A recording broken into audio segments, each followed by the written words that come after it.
Thank you for joining us for KREM News at 5 tonight. I'm Mark Hanrahan. It's good to have you here. I'm Whitney Ward. We begin tonight with breaking news. North Idaho College will maintain its accreditation, at least for now, after receiving a temporary extension. KREM News' Kyle Simchuk has been following NIC's legal and academic troubles for the last several years now. He is live in Coeur d'Alene right now with more on today's newest development. Kyle?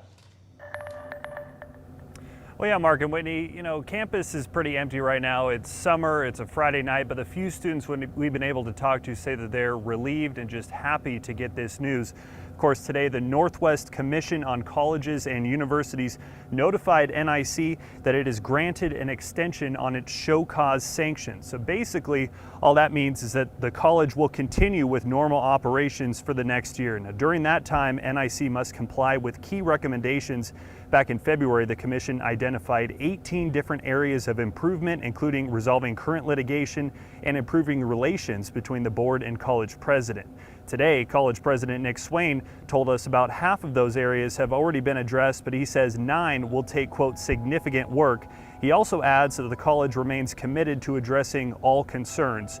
During the next year, NIC will remain under review and will be under heightened monitoring by the commission. That will include special reviews and site visits starting as soon as this fall and lasting through the next 4 years. The college has until April 1st of 2025 to get back in good standing with the commission. If that doesn't happen, federal requirements say the commission must withdraw NIC's accreditation. But for now, students and staff relieved to know that their courses will remain fully accredited and that they can transfer those credits if they would like to. We also know that at the end of this extension, NIC could have its accreditation reaffirmed.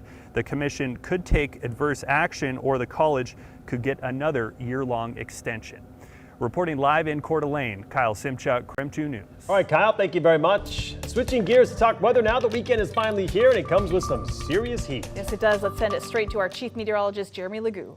It's only getting hotter from here on out. Temperatures seriously hot in the days to come. We've got heat advisories in effect, but right now it's no slouch. We're still in the 90s. Remember yesterday I said we hit 91, but we spent most of our day in the 80s. Today, we spent a good few hours in the 90s across much of the inland Northwest. Tomorrow, even hotter. We've got heat advisories in effect for both Saturday and Sunday. Basically, they run from noon Saturday to 8 p.m. on Sunday.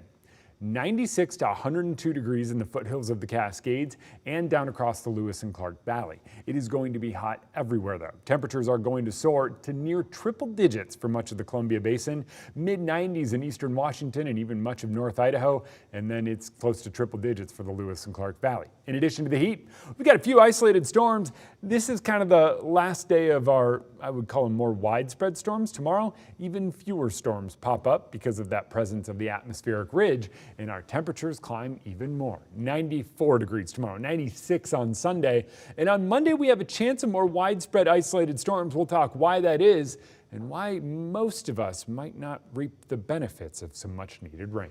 Okay, Jeremy, thank you.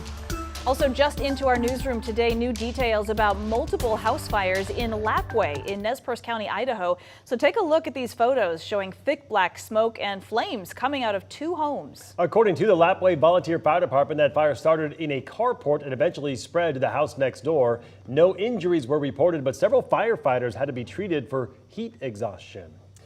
In tonight's other top stories, a man was found dead inside a home after a standoff with deputies last night. Spokane Valley deputies were searching for a man who was wanted for child sexual assault.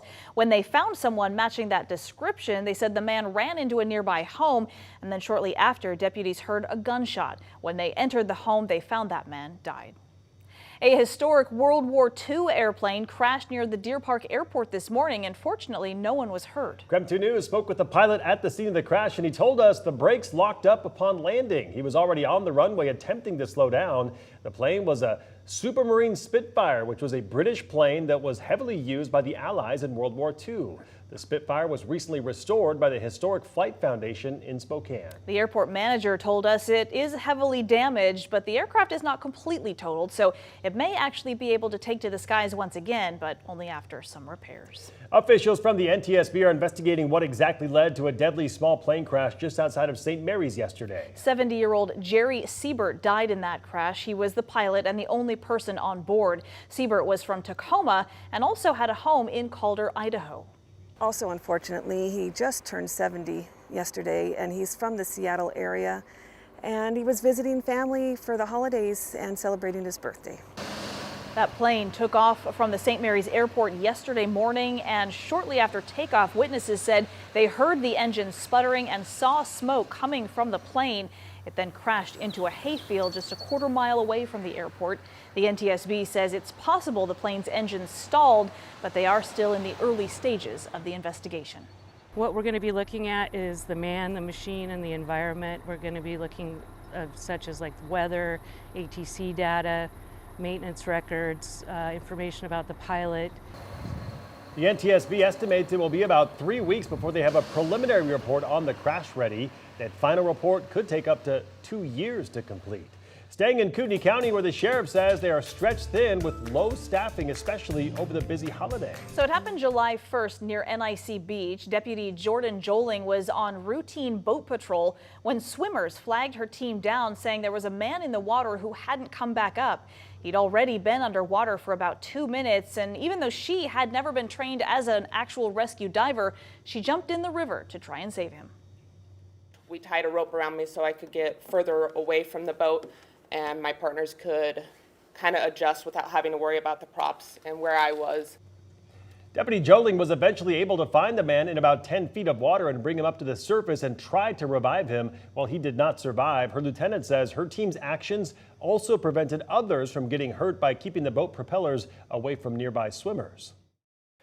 You can recognize how dangerous it is just by the fact that she wanted to tie a rope to herself, because we know if you're going to go in the water and you're going to pull somebody out of the water, that's very difficult to do without any sort of dive gear, any other flotation gear. We have much more on this story on KREM.com right now.